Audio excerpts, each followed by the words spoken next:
Ay mga boss, so gawa tayo ng vlog. So welcome back at na-topic nga natin na tungkol dun sa pagbili ng second hand na speaker. Kasi yung mga speaker, masasabi lang natin na goods yan through physically kapag nakita natin na maganda yung cone, walang butas, kinapa natin ng ganun, walang sayad. Pero paano pag tumutunog pa yung speaker pero basag yung tunog or kaya malapit ng masunog o kaya may sayad. Yan yung mga common na problema kapag nagka-problema yung voice coil. So minsan yung speaker kahit pasira na, hindi natin malalaman yan kapag tumutunog pa, at madalas dyan nabibiktima yung mga amplifier.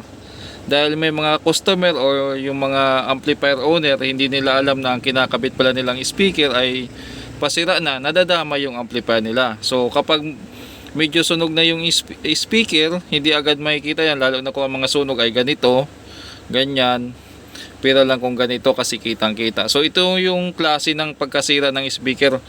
Bukod sa damage ng cone, ay ipapaliwanag natin kung ano yung dahilan kung bakit naging ganito ang sira ng speaker base sa mga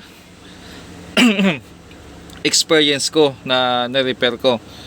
Katulad nito, itong voice coil na to, kalas talaga to, as in bumitaw na dito sa pinakabahay niya. So pag hinawakan mo yung cone niyan, kinapa mo ng ganon, hindi na talaga gumagalaw, nag-stack up na sa ilalim yung bumitaw na yung voice coil niya. So ano bang nangyari dito? Anong dahilan kung bakit ganito, mga boss? Nangyari to ganito kapag yung may-ari ay hindi marunong magtimpla ng amplifier or hindi marunong makinig, o hindi nila napapakinggan na distorted na yung tunog, or kaya lasing. Lasing yung may-ari. May mga ganun, di ba? Minsan yan mga boss ay nabibigla ng pag-volume. Minsan pinipihit yung volume ng ganon, hinahataw. Kumbaga pinipihit ng basta-basta lang yung volume na nasasagad, pwedeng nasunog niyan. O kaya sobra-sobra yung power na pumapasok sa kanya.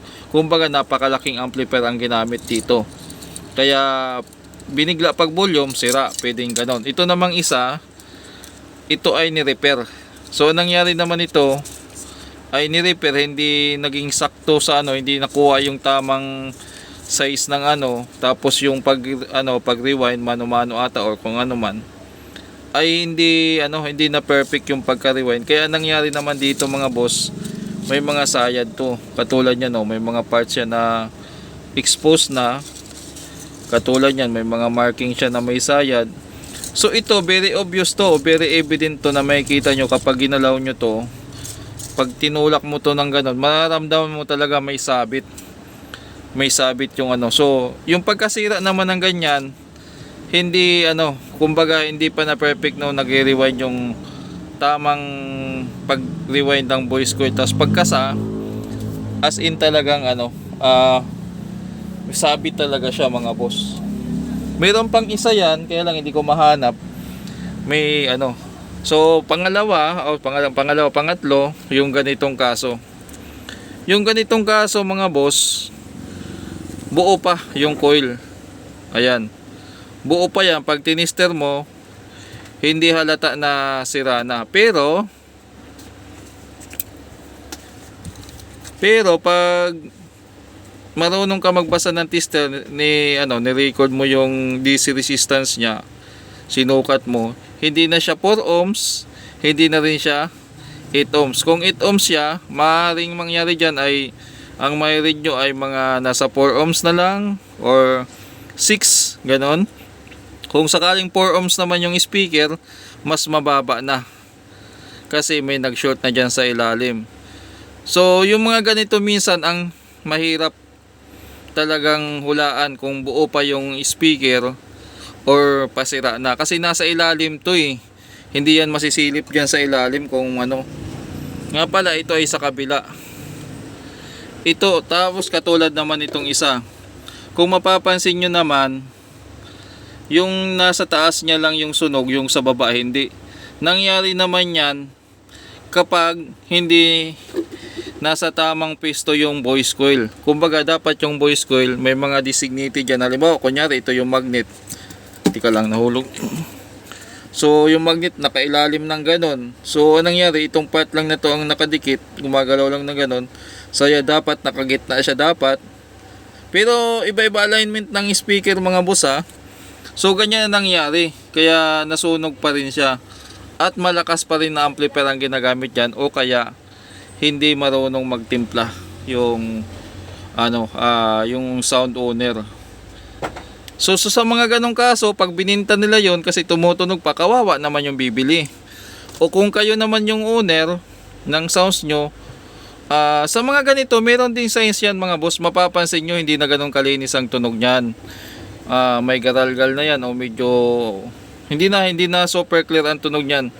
Pero lang kung mga remix ang patugtog nyo, pero kung magpatugtog kayo ng crystal clear na mga music, alam mo, mga love song na naka-acoustic, mararamdaman nyo na iba ang tunog niya. Pero kung mga remix kasi minsan mahirap pakinggan. 'Di ba yung mga Bluetooth speaker kapag pinapatugtog ng mga Bluetooth, mga ragatak, mga yung basta yung mga hindi original na na soundtrack o hindi original na mga kanta, na mga remixes na, mahirap na kasi i-identify kung talagang okay siya. At saka last, ito yung ganitong sitwasyon ng ng voice coil. Kung mapapansin nyo, naubos talaga yung coating niya. Ayan. So ano nangyari dyan? Ang nangyari naman dyan mga boss, ito ay ni-repair na. So hindi na itutuloy ito kasi wala na. Ang nangyari niya, titingnan nyo nga yung cone niya. Ang dito na banda kumbaga ang laki ng gap. Dapat yung cone dito nakatutok talaga sa coil yan. Kaya lang napakaalanganin kasi ng size ng nito. Kaya dyan ginawa ng paraan. Kaya lang ang problema, nangyari naman yung mga ganyan mga boss na sayad kapag nawala na sa align yung speaker. Maaring tumabingi yung magnet, o kaya dahil sobrang lambot na nitong spider niya at saka itong edge niya. So pag sobrang lambot na yan, nawawala na yung pagka-firm ng ng laro ng voice coil. Kaya maaaring magti-twitch siya ng ganon kapag sobrang lambot na nito sa sayad. Dala ng kalumaan na rin ng o kaya sa pag-repair hindi na align ng tama, may kunting sayad, okay na lang. Basta tumutunog. Paglaon ng panahon o paglipas ng panahon, accumulate yung problema, dadami ang gasgas. Mapapansin nyo naman So either kinalawang din yung yung pinakabahay niya, pero kadalasan yan pag luma na tapos hindi nagalaw. Naka-experience ako nito. Wala pang signs of repair dahil lang sa lumambot na tong niya, o kaya minsan nawala na yung glow. Minsan nakakalas na yung glue dito o yung pandikit. Ganon din dito, kaya nakakaroon ng sabit. Tapos hindi namamalayan ng gumagamit, sige pa rin. Napakadelikado din po nito ng mga ganitong senaryo. Kasi pwedeng sirain yung speaker nyo, speaker amplifier nyo dito. Pwede siyang masunog. O kaya ang mangyari niyan, magtataka kayo, isang speaker lang naman ang ginagamit nyo, bakit sobrang init ng amplifier nyo? Yan din yung kaso sa mga ganyan, kasi halos parang shorted na rin yan mga boss. Yan yung mai-share natin na experience natin sa mga voice coil na problema sa speaker.